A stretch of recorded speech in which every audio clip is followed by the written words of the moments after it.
What we're going to do today is, I'm going to give you a little bit of background on the program that I've had the pleasure of working on for the last 15 years or so. And we are going to go live with 3 of our state parks today. So I think it's important that you guys get to see exactly what it is that we're doing. So so I work for California State Parks. I've been with them for 20 years, believe it or not, and working on this program for about 15 years. And I was the guy in the video this morning. I don't know if you guys noticed that, but that was really special to work with Zoom on that video. In that video, I kind of mentioned how State Parks is dedicated to providing video access to their resources. And really at the heart of that, where that all began, was this program that I work on called PORTS. So we're a government agency, we have to have an acronym, right? PORTS stands for Parks Online Resources for Teachers and Students. And really what we are is a K-12 distance learning program. So we do live interactive video conferences from parks into classrooms. And that's right, we do it all for free. This is no cost for K-12. No cost for anybody, K-20 really. We don't charge for anything. We just want to provide access in the ways that you guys have been experiencing over the last 2 days to our state park resources. And at the heart of that are partnerships, like the ones that we have with Zoom. So we couldn't do what we do without partnerships like Zoom. So I'd like to thank them for that. Okay, so I got this here. We'd like this to be interactive, and I know this is a very kind of strange concept. You're like, I'm here for K-12, it's a park guy standing there, not in a park uniform. So if things don't make sense, please raise your hand. I've got John Idelson just finished his ice cream in the back of the room there. He can bring the microphone around and answer your questions. So seriously, if you have any questions, raise your hand. I'd be happy to answer them. So what we do now, 15 years later since we started, is we provide real-time and curated access for K-12 classrooms. And by that I mean we have a lot of online tools, so we have curriculum content. We're working on AR and VR tools that educators can use to help them either prepare for a video conference, or they don't even have to do the video conference, or maybe they actually are coming out for a field trip. So we have all of those tools on there. But at the heart of what we do is this live, interactive video conference between a K-12 classroom and somebody in a state park. So let's see, we were gonna play the video through these guys, I think. So hang on, I got a 45-second video that I'll show you. Ryan, and I work for California State Parks. What do you think of when you think of ports?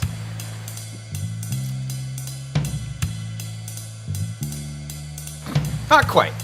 The Parks Online Resources for Teachers and Students program is a fun, free, and interactive way to teach Common Core and NGSS from the perspective of California State Parks. PORTS gives you access to park rangers who present over a dozen different virtual field trips throughout California's most beautiful regions. If you have access to a laptop or a tablet and a TV or a screen, you are just a few clicks away from having a live ranger in your classroom. Visit our website to sign up for a free virtual field trip and to explore some of our online lesson plans. PORTS puts the parks in your classroom. Pretty simple, huh? I mean, that is what we do. And we do this all the time from a number of different parks.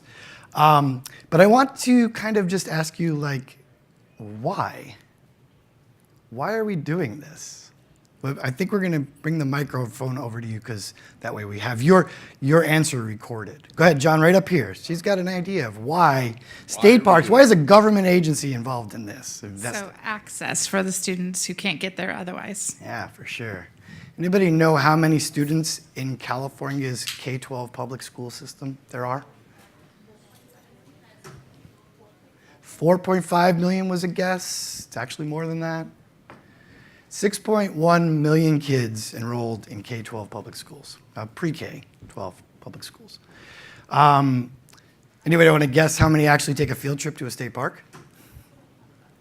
Yeah, it's about 200,000 students from the data that we have actually take a field trip to a state park. But that means that there's a lot of students that are not having experiences with California state parks, right? And another reason that we think of, especially in the department, is that providing video conferences is really a 21st century learning tool, right? So if you go to school in California, how many of you are from California? Okay, so when you went to school in 4th grade, what did you learn about? Missions, okay, and the other big one? The gold rush, right. So when you went to school, I don't know how you learned about it, but you may have a book. Maybe you were lucky enough to take a field trip if you were close to a mission or the Gold Rush Park. If you were a digital native, maybe you had internet resources to actually help you learn about those things. And now we have places where you can actually speak to that content expert, that interpretive ranger in the park in real time and get a tour of that location. So we think it's a really great way to actually provide that access. We still want students to come out. We still invite every student that does a live interactive, or every classroom that does a live interactive program with us to visit, but we know it's not always a reality.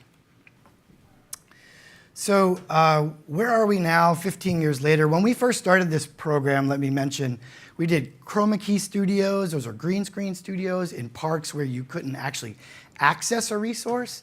So Año Nuevo Island is an island near Half Moon Bay. And on this island, a quarter of a mile out to sea, elephant seals come up to breed, to fight, and then to breed. So we stuck a camera there, great place to do that. And we pipe it back to a green screen studio on land, superimpose the interpretive ranger in front of it, and voila, we're talking about observations on the island with this elephant seal colony. Fantastic stuff. So we did lots of stuff like that. Anza Borrego Desert State Park is a 600,000-acre desert park in eastern San Diego County. Even if your students visited there, they wouldn't see nothing but a fraction of what we can actually show them using video conferencing. So what we've done is captured lots of footage, bring it back into our green screen studio, take them to the different geological features around the park. As we started going along, over the last 15 years, things got more and more mobile. And so we followed the trends not only in video conferencing, but also in educational technology trends and how teachers are employing one-to-one resources and lots of digital resources as well. So this year, we'll actually serve about 75,000 students, but really what's kind of cool is we will surpass 500,000 kids that actually participated in this program over since the inception. And if you do the math, if there's 30 kids in a classroom, it's about 13,000 presentations over 15 years. And that's individualized presentations. So if you are a 7th grade life science teacher in a Los Angeles Unified School District school and you want to learn about elephant seals and you have 5 periods, we'll do all 5 of those periods individually. We don't have your kids come to the library. We actually will have that meaningful, real-time, engaging conversation with that classroom. If you are in education, you understand the concept of differentiated learning, and that's exactly what we go towards. And I just want to point out, too, that State Parks does this not just to do this, but we do this because there's a need. We ask teachers, will you actually visit a state park with your class this year? We ask our California teachers that question. Consistently, between 75 and 85% of them say, no, we're not going to be able to go out. And the reasons are obvious: economic, geographic, and obviously time constraints, that the classroom time is so valuable that it's hard to get outside of the classroom walls. So to expand those classroom walls through video is really important.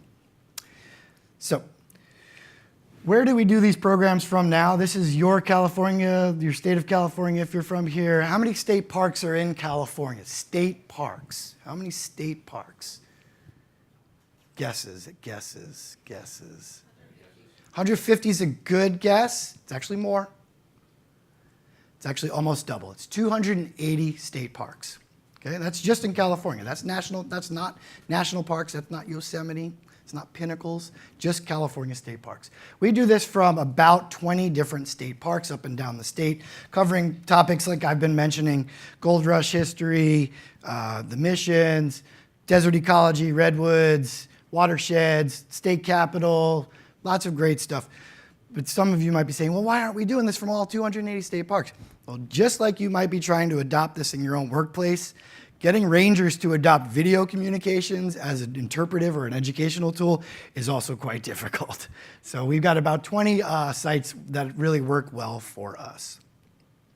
All right. So what we're going to do today, that's enough of me yakking. I'm not a big yacker. is we're going to go live to we're not yet, guys, but we're going to talk to these guys, these people at state parks. And what I want you to kind of understand is we don't do Hollywood productions. We don't do what you saw this morning. We do down and dirty. I'm in a park. I'm on a park Wi-Fi network, or maybe I'm on 4G. Helicopters go by on the beach. Bears come by while we're doing stuff. So we're like a down and dirty video conferencing system, but we're really passionate about what we do. And the important part, though, and when it works really, really well, and it does quite often now, the technology fades away. And what you're left with is a really good state park content expert. So that's what we're going to do today. So we're going to go live to 3 different state parks. Let's see here. I'm going to do some magic, some Zoom magic. Has anybody been participated in a live program while they've been here yet? Okay, good. I'm glad we could end your experience with a live program. So hang tight here. I'm going to bring everybody up. I'm going to go like that. I'm going to go like that. So I think you can switch me over to the video conference if you guys wouldn't mind. And we're going to get going in just a second here. Oh, I have to end the show. That's right. We practiced this. Trust me. Hang on one second. Nobody cued me. So let's do this. Now I'm ready to go, guys. All right. Very cool. So with us today, hey guys, how's it going out there in Parkland? All right. Hey. So with us today, we've got Ranger Daniel, and he's our floating ranger. He's on a kayak. We've got Jenny. She's somewhere with a giant thing behind her. And we've got Bernd sitting on the dock of the bay. There he is. So what I want these guys to do is just give you an idea of what this is going to look like in a classroom. So they're just going to give you a brief overview of where they're at. And again, if you have questions, we should be able to hear each other, so we can certainly communicate. So I'm going to give this guy to, hey, Daniel, why don't you take it away there? Oh, then Daniel froze up. All right. Oh. Hey, everybody. As Brad said, my name is Ranger Daniel, and I'm at Point Lobos on a kayak. I'm hanging out in the Kelp forest. Let me just show you. There we have it. Point Lobos is about an hour and a half south of San Jose. It is a fantastic place where 2 forests meet. We've got the cypress forest meeting the giant kelp forest. Check this out. That's where we're floating on the canopy of this underwater forest. So in the brief time that we have, I'm going to take you around a little bit and introduce some of the life here. So hold on. I'm going to put our camera right on back.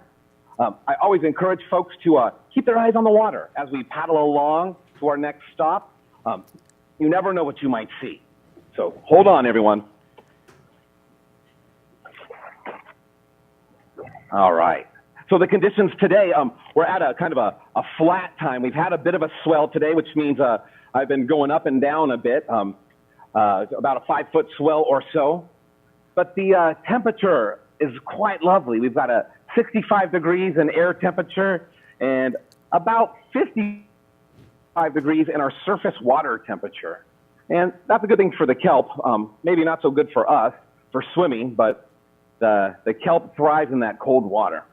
And check it out. Gonna bring us right on up to check out this kelp. Now, as Brad was saying earlier, we bring things to students that they might not get a chance to see. And we've broken the walls, and we even reach out to senior citizen homes and things like that, and we bring our programs to there too. And I always like to bring up the giant kelp, because when people see this, it's usually washed up on shore, maybe rotting, but this is in its live habitat. And check it out. I mean, how close can you get to a kelp leaf blade without smelling it? What's it smell like? It's got got a nice, ocean smell. I'm kind of immune to all of this, so I think this is wonderful. But yeah, it's got kind of a salty sea smell, is what I can tell you. We'd say briny. How about briny? Yeah, a little briny. I like that.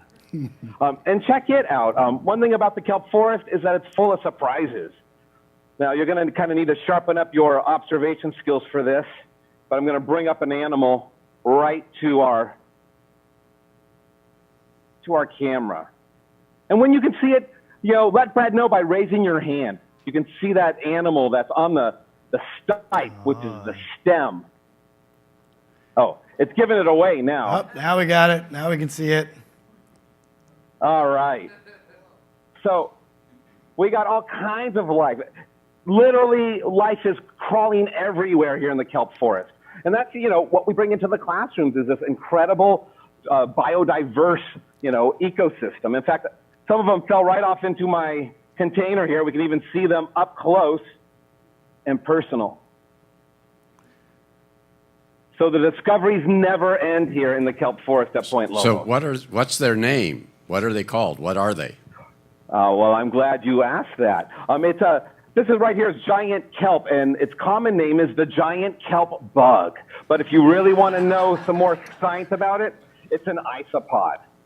And an isopod is something that everybody in the room knows. Its land cousin is small, kind of a grayish shell with segments very similar to this guy here. If you were to touch it, it would curl up in a ball.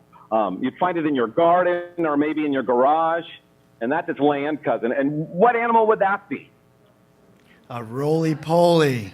Ah, roly-poly.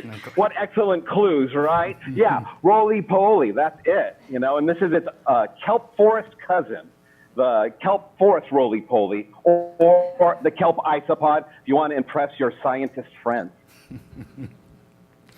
Daniel, that's awesome. We're going to throw it over to Jenny here, I think, and hang tight. Just mute your mic, and then we'll come back for some questions because I know people are going to have questions. So sounds good. Let's see here. So let's see. Can you hear me okay? Hey, Jenny, how's it going today? So before Jenny gets started, I want to just say that she started on this program with us literally a month ago. She moved her entire life from Colorado to where she is today, which she'll tell you a little bit about. And I just want to mention that because it's like the ease of video conferencing. This is not something that she came with skills to do, but we threw her in the forest, we gave her some equipment, we made a Wi-Fi network, and we said, start talking to kids. And here she is. So take it away, Jenny. Thanks, Brad. Hi, everyone. My name is Ranger Jenny, and I am so excited I get to be part of this because my passion is connecting with kids. And I used to do it in real life in classrooms and also leading tours at visitor centers and places like Mono Lake. I don't know if anyone's been to Mono Lake before. So I'm no stranger to giving tours and interacting with students, but I am a stranger to video conferencing. And I'm super lucky that I get to live and work in one of my most favorite places in all of California, the Sierra Nevada mountains, at Calaveras Big Tree State Park. And we are about a 3-hour drive from you all right now. And what this place is most known for is our big trees, obviously, with a name like Big Trees. Specifically, this giant sequoia you can see behind me here. And we have a lot of big trees here, but this one is the best and the star of my show. And kids really get excited because I pan up the camera and I show them this giant tree, and some kids don't even get to come to forests and see trees. So they're really excited to get to see these big trees. They do not disappoint. But we have a lot of big trees here. This isn't our only one. I'm going to show the forest behind me here.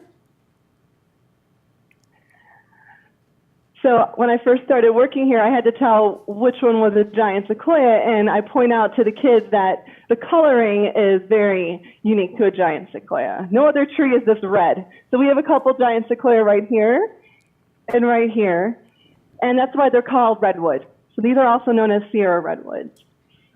But back to our big tree over here. So the giant sequoia is the largest living thing on Earth. Let me repeat that. The largest living thing on Earth. Nothing else, not even a blue whale. Nothing beats our giant sequoia. They can grow to be 30 stories tall, like a skyscraper. And our biggest tree here isn't even this tree behind me, even though it's pretty big. I'll stand next to it just to give you perspective. This is about the third of the size of the biggest tree we have here. So we have a lot of giant sequoia. We have about 1,000 of them here. And what I like to tell the kids about is their cones. So we have a lot of big trees. We have sugar pine, we have white fir. These are all really big trees. We also have cedar. But as you can imagine, the cones here get pretty big too. So I have this one right here, just hanging out on the forest floor. So obviously it came from a tree we have around here. And then I have this middleweight cone. It's really prickly. And then I also have a small cone. It's about the size of an egg. Aww. Oh, little baby. So one of these is from a giant sequoia. So everyone, I want to see you vote, and I make the kids vote too, on which cone they think a giant sequoia cone is. So if you think it's this cone, raise your hand. Oh, about 5 or 6 out of maybe 30 people or so. What about our little middleweight cone? Oh, nope, no takers on that one. No takers at all. The little cone? Oh, we got some Sequoia fans here. Well, if you guessed the big cone, sorry, that's a sugar pine cone. The middle cone, no one guessed, but that's a ponderosa pine cone. But this little cone is from a giant sequoia. It's quite incredible that one of the smallest cones we have here in the park is from the biggest tree we have here in the park. So the kids get a real kick out of that. I show them the seeds that live inside that are found inside this cone, and we take a virtual adventure, a little nature walk through the forest down this path you see to the side here, and go visit the giant stump that's back there. So it's a really special program. Kids are super excited to learn about these trees and experience this forest, and it's like Parks Without Borders. It's really special that I get to go into people's classrooms and share these trees with them, because kids in Serbia, which I actually had kids in Serbia on my very first program, were incredible. They were so stoked to see these trees. It's an amazing program to happen. We do this in partnership with Save the Redwoods League, which is celebrating its 100th anniversary. This week, actually, is their centennial week. And Jenny did programs all week with their league scientist.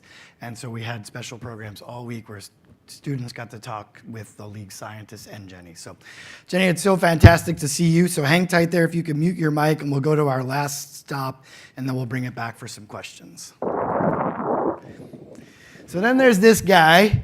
And so Barrett works for me, and so he is in Lake Tahoe doing some extended work on what we were doing last week. And he just jumped in today because the person who we were going to have from Hearst Castle had a medical thing, couldn't show up for work today, no big deal. But again, video conferencing is so second nature to us now. I told this guy, I said, just go somewhere nice with a nice view and get out of the wind, as good as that view is. Not Hollywood, I told you. And just like call in and just show people where you are. So Barrett, where are you at? Any guess from the audience, perhaps? It's on Lake Tahoe. It is associated with the tree, and there's a state park tied to it. Any guesses? And I think we just saw did we just see one of the cones from that tree in the other part of the presentation? Sugar pine, maybe? Sure enough. Well done. So, yeah, Brad was nice enough to tell me 3 hours ago that I would be talking to you. So I'm here taking care of that. But I thought it would be nice to share an image of a new friend I made. Would you guys like to meet my new friend? Absolutely. Okay. Hold on here. We're doing the screen share. Kind of an amazing little thing. I just crossed a creek. The kokanee salmon are running right now at Lake Tahoe. And I got to meet a new friend. So that was about 2 hours ago once I found out I'd be talking to you folks. And I was lucky enough to discover there. Can you guys see that okay? We see it. Awesome. So I don't know how to get out of screen share, of course, but shouldn't be too hard. That's right. We all love our bears, but we don't feed our bears, and we keep our distance from our bears, and we have a lot. Yeah, I was impressed with the Forest Service with their. They actually had some people out there making sure people weren't harassing the bears or doing whatever else they are supposed to be doing. So. And really, this is exactly, though, what we do almost every single day now, is we go out, we have interpretive rangers that go out and experience this stuff and bring stuff into the classrooms in real time. Parent, if you could mute your mic there real quick. And we love our Q&As also. Yep, so if you got any questions for any of us, I know we'd love to talk. Perfect, thanks. Hang tight here, because I want to say a really nice thing about Barrett is that he used to work at our state capitol, which is the State Capitol Museum. It's actually a state park as well, the first floor. Barrett used to give tours there, and he did our program for distance learning from the state capitol. And he used to go out with, gosh, I think it was like the flip video camera, the USB video camera that I think John Idelson probably got us lots of free flip video cameras. And he would go out and capture what was happening on the Capitol steps that day, if it was a protest or a rally or a march or the governor speaking. He would go and he would bring that, and then he would share that day with students when talking about the role of government, exactly what was happening and how people have a voice in government and giving those students a voice in their government. So he's done some innovative stuff for us for a very, very long time. So does anybody have questions for these guys? Yeah. What type of camera are you using on the water? Okay, so the question is, what kind of camera are we using, Daniel, on your kayak? What I'm using is a iPad tablet. It is attached to an arm that I can easily move. I'll show you the arm that's right there in front of us. Oops, there we go. And while we're here, I've got to show you this. Check it out. Look at that. Just beautiful kelp everywhere. But yeah, it's an iPad tablet attached to this arm and a Bluetooth headset. We have non-technical rangers. These are not technical people, right? I am not a technical person. We have I keep mentioning John Idelson, who's trying to run around with the microphone, but he's our program advisor and a very smart person who tells us what we should do. And we try to do it, and then we tell him we have no money, and he finds friends to help us do great things. But yeah, so iPad, Barrett's on a phone, and I believe Jenny's on a Surface Pro. And so we're just using onboard stuff, all dialing in with just Zoom technology. Our studio situations will have high-def cameras and a little bit more sophisticated equipment. But our goal is to go out and do stuff. And so, these guys say, well, what if you drop that iPad in the water? I don't care. If you talk to 10,000 kids already and the iPad went in the water, okay, we'll get you a new iPad. So. And it's happened. It happened to his GoPro, and I said, why didn't you buy the $15 floaty? Yeah. John, we got come that on now. Yeah. We got a couple more questions coming in here. Got a Hang question tight. coming here. Hang there. We're gonna Okay. get the microphone over so everybody can hear it. I'm curious if you're able to adopt some of the interpretive services for children with special needs. It's pretty visual, and so I'm wondering if you're able to adopt it for students who are visually impaired or blind. Any of you guys have any experience with that? I didn't quite hear the question. So students with special needs, in particular visually impaired students, have you guys ever done a program with any of those groups? Yes, we've done a group with Shriners Hospital, which some of the kids that are there are blind, but I haven't done a program just for blind folks, but I have done a group that are various abilities and disabilities, yeah. We'll try to adapt anything a teacher throws at us. So if a teacher says that my students are blind and I need more descriptive information to help them understand, we'll do that. Because what we do is we personalize that learning experience for every single teacher. Yep. Do you have certificate staff that work with you guys? I mean, these are your content experts out in the field. Do you have certificate staff that help you build your curriculum programs? Yeah, so the question was the curriculum development, and do we have a credentialed staff to do it? And I'll just answer that question for you. Yes, we partner with educators, especially for our online content, to actually get that vetted through systems and making sure that it's appropriately used or appropriate for use in classrooms. We have project-based learning units for marine protected areas right now that were all written by a very popular teacher in the project-based learning unit, realm. So yeah, we work with education very closely on all of our programs. And we survey educators after their programs to see if they're satisfied, did it meet educational needs, and we always get high marks for that. Yeah. So. Other questions? Any otters out at Point Lobos? Got any otters there? Got any otters today there, Daniel? I haven't seen any otters here in Whalers Cove. I did see them in another part of the reserve, but there's harbor seals everywhere, and they keep poking up, but just far out of our reach. But they're there, so so that's been kind of exciting. Got a question back here. I just have a question regarding who you provide this program to. Is it just to kids in California, or I know you mentioned somebody, I think it was Jenny, who said she talked to kids and looked like around the world. So can any K through 12 have this program? Yeah, absolutely. We're available globally. We started out in California, and I've got 3 staff members that crawl up and down the state working closely with K-12 education to promote it to California students. But certainly, we're available worldwide. We have other partners that allow us the opportunity for a global kind of reach, and we're seeing a little bit more of that happening. But really, at the heart of what we want to do is provide this for California K-12 students, and it's really organic, right? So when we launched the Redwood program, sorry, Jenny wants to say something. Go ahead, Jenny. I cut her off. Oh no, go ahead. I don't want to interrupt your whole thing, but just in the past month I've worked here, I've had students from Iowa, New Jersey, Canada. My first one, as I mentioned, was from Serbia.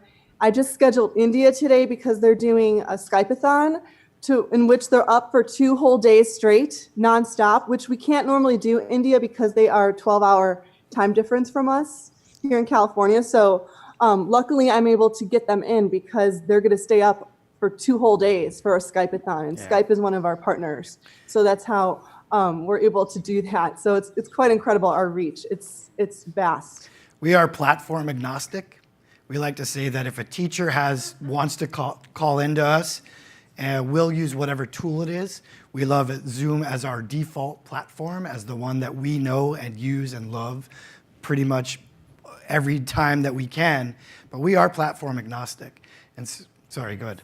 Programs that are in other states by any chance, or have you ever had anybody from other states come to see you to do something like this as well? So California State Parks, as I said, we're probably the longest running, most scaled distance learning program for K-12 that exists.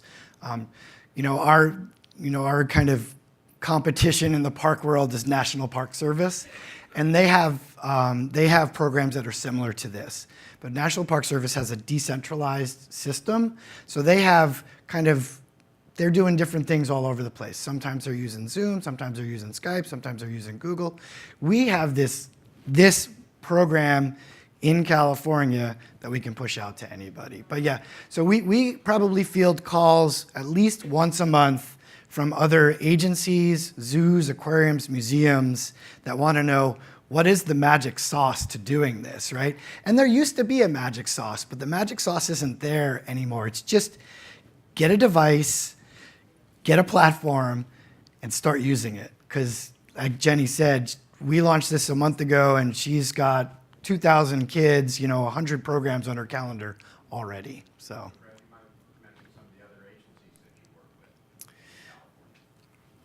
Yeah, so we work with Fish and Wildlife. We get calls from small, libraries and museums that'll actually come out and they want to know how we're doing this. We have a staff of about 25 people around the state that this is pretty much all they do. And so we do a training every year where we try to bring in other agencies that are doing this. We just talked with the Buffalo Bill Center of the Wild West in Montana and the center in Florida that does turtle research. And so it's kind of like creating this global community of online educators. So it's really great to be at the heart of that. Yeah, thank you. Other questions for these guys? I was going to say, up in Tahoe, what's your temperature today? Temperature is cold. I don't know if it's as cold as it is in this room. This room is cold. I'm pretty sure it is. You don't have the wind chill I do. It's not bad. It's like in the 40s, but that wind chill makes it a little harder. Definitely, the season is changing. So But Daniel, it's nice, crisp. yeah, so Daniel, how long you've been out on the kayak today? Today, just for this event, so just for about an hour and a half. I had some office type things earlier, so. We have another question for you. Yeah, I'm just. All right. I'm curious about how you advertise the availability. Yeah, so our website is our #1 kind of reach for this. But like I mentioned, I have 3 staff members, and as much as this is a technology program, it's also a very personal program. So these guys spend all year round going to education technology events in the K-12 sphere. We work with county offices of ed, school districts, individual schools. We are really a grassroots program here in California. And then, of course, we use social media and our website and some of our other partners to get our word out in a global reach. Yeah. And a lot of repeat teachers. So if Yeah. a person gets into it, they clearly like it, they come back again. All right, I'm going to let Daniel get off his kayak, Jenny get out of the forest, and Bernd out of the wind. So thank you so much, guys, for being there today to answer some questions. All right, bye everybody. Thank you. So if we could go over to that last slide. These guys are good in the back there, so thank you very much. See you guys. We've got about 5 minutes left. Are there any other questions for me? Yes. Do you have any higher ed that engages in this in the same? Yeah, we do. format? So, like I mentioned, this concept is really kind of gaining steam in education in particular. And we've gotten cold calls from UC professors and CSU professors who actually are all connected via Zoom. We do programs with CSU Bakersfield. We just talked with CSU East Bay. And again, it's professors that are interested in environmental science. We have a recreation and tourism professor that contacted us and just wanted her students to know about what kind of careers might be in parks upon exiting college. So yeah, this is available for higher ed as well. What you got to remember is the people that you just saw, they are experts in adapting their programs. So while we write a program, maybe for a 6th grade ecology kind of thing, they're very used to the bus showing up at the park, the real physical bus, and the students getting off are in 3rd grade. Or maybe they're in 9th grade, or maybe they're in 12th grade, or maybe that CSU professor is actually visiting. So we repackage those same personal tools that we have as professional educators and interpreters of the resource, and we'll talk to anybody. Yeah. Yes? Do you find some schools and some school districts resistant to the kind of To the concept. technology and online and So- even the concept? Sure, the question was, do we find schools or districts or teachers resistant? Not as much as we used to. Again, I feel like this kind of communication, this kind of teaching tool is being embraced more and more. And again, this is, even when we first started this program many, many years ago, internally there was resistance. Why would we want to do this? We want kids to come out to the parks, and we still want that. But we also know that the reality is that 6.1 million kids are not going to be able to visit because we wouldn't even have anywhere for them to go, So this, in many ways, is an introduction to state parks. It's an inspiration. It's a learning tool. And it's really hard, I think we're getting into that space in education where it's really hard to deny the fact that we should be doing this, you know? And instead of using your antiquated tools that your district has to be able to call for free, using free tools with, you know, you've got an iPad or a laptop in the classroom and project it up on a screen, you should be able to do this. So we see it less and less every year. Yep. How do you deal with weather? We deal with weather just as you would any other thing. I mean, it's if it's raining and we can still get outside, we're going to do it. You know, Daniel will not go out on a huge swell on his kayak, but we can do a similar program from the shore. And we use all the tools that video communications actually offers. Screen sharing, historic photos, videos, links, all of that stuff. You know, and it changes every year. The annotation features, all of those things get us really excited. We're like, oh wow, now we can share a video, you know, and we can not only do that, but we can share it from our mobile devices. So we get everybody good gear and they go out wherever it's safe. So the snow will be new for Jenny in December, but she said, let's get snowshoes. I don't know, let's try it. Wouldn't it be great to have your students hear the crunching of snow and see the tranquility of the redwood forest in snow? Yep, we want to provide that. Not that Colorado, but yeah. John, did you have a question? Yes, Greg, thank you. You have a great technique, and many of the presenters and Zoomtopia, about restating the question, right? So if I'm a K-12 teacher and I'm in a library, a media room, and I'm not used to this, haven't honed my Zoom self yet, and many times the students are not near the microphone. How did you acquire the skill sets that you have, and you did it here today, in restating the question when the microphone wasn't exactly here or in front of me, or it's not near where a student might be sitting? Yeah, so personally for me, I understand the value of being able to restate that, not only for everybody in the room, but the other side to hear. Teachers, this is what they do. They understand that they're gonna have to, we tell them, we need you to be the moderator in this program, you know? And like you mentioned, the microphone might not be near them, but man, it works really well now. We can hear kids in the back of the classroom, so long as things are quiet. And again, when you hear about the new technologies that are coming out, even like what we heard this morning, that's gonna impact a classroom's experience, you know, having high quality audio in your call. So, you know, we personalize, again, the learning for that classroom. We email teachers, we tell them what we expect from them. When we first started this program, we were doing a program, and the ranger was saying, "Hey, so what do you think happens out in the desert? Is there life? Is there no life?" Nobody raised their hand. It was kind of quiet, and this was, Miss So and So, can you call on a student and let's get some conversation going here? And somebody near the front of the room said, "She left for coffee like 10 minutes ago." So then we realized, okay, we've got to let people know that this is not like a babysitting, service. We don't see that a whole lot anymore because, again, I think it's, video communication tools, especially for newer teachers that are now digital natives, that understand the value and what can happen using these tools. They're in there, they're just as excited about the learning as we are, and their students are. I'm out of time. Look at that, I got this thing. So, follow us on all the various social medias. I've got business cards. It's been a pleasure talking with you. Enjoy the rest of your time, and thank you so much.